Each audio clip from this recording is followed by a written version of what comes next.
Menurut STT, anatomi tumbuhan adalah kajian tentang letak dan fungsi organ dalam pada tumbuh-tumbuhan secara keseluruhan.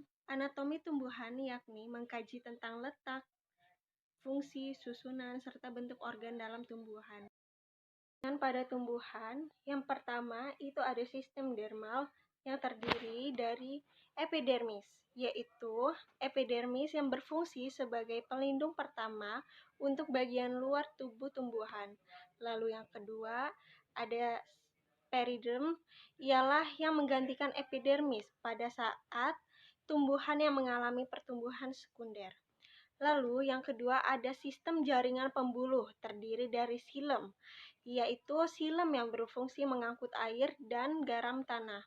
Lalu ada phloem, yaitu yang mengangkut hasil dari fotosintesis. Lalu yang ketiga itu ada sistem jaringan dasar. Sistem jaringan dasar ini terdiri dari kolenkim, yakni jaringan berdinding tebal dan selnya tetap hidup. Lalu memiliki sklerenkim, yaitu jaringan pengkokoh utama yang dindingnya tebal dan keras, seringkali berkayu dengan sel yang biasanya mati. Struktur jaringan akar menurut arah membujur adalah sebagai berikut. Yang pertama adalah tudung akar atau kalitra, yang berfungsinya sebagai pelindung ujung akar pada saat menembus tanah. Lalu yang kedua, daerah meristem yang berfungsi untuk memperbanyak sel dan mengganti sel-sel yang rusak. Lalu yang ketiga ada daerah memanjang, yaitu bagian daerah pemanjangan akar. Lalu yang keempat adalah daerah penyerapan, yaitu tempat tumbuh rambut-rambut akar. Lalu yang kelima adalah daerah diferensiasi, yaitu sebagai tempat pematangan sel. Dalam irisan melintang, akar memiliki bagian sebagai berikut, yaitu epidermis, yang fungsinya untuk menyerap air dan membentuk rambut akar.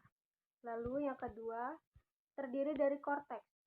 Korteks terdiri atas sel parenkim berdinding tipis dengan rongga antar sel untuk pertukaran. Lalu, terdiri dari endodermis, yaitu memisahkan parenkim korteks dengan silinder pusat dan juga berkas pengangkut di dalamnya.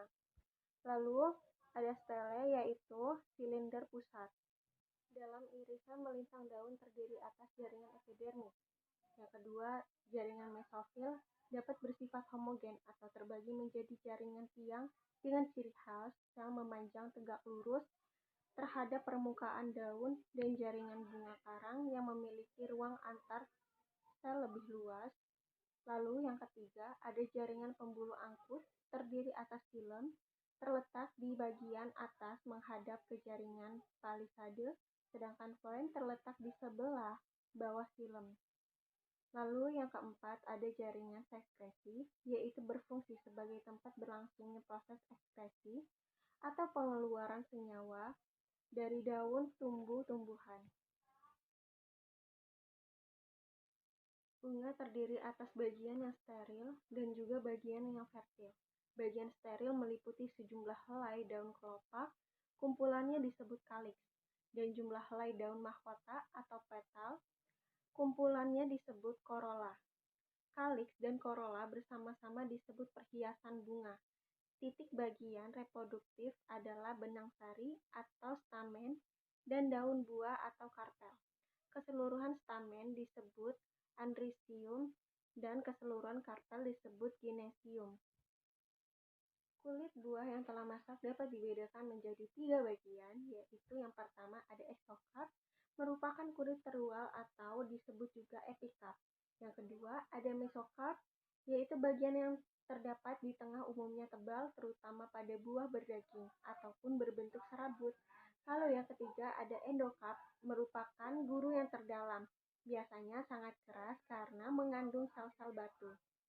Biji yang masak terdiri atas 3 bagian, yaitu pertama embrio yang merupakan sporofit muda. Lalu yang kedua adalah endosperm, dibentuk oleh hasil pernyataan intisal jantan dengan intisal sentral, berfungsi sebagai penyimpanan cadangan makanan. Lalu yang ketiga yaitu kulit biji, berasal dari dinding bakal biji, berfungsi untuk melindungi embrio dan bagian-bagian biji yang ada di dalamnya.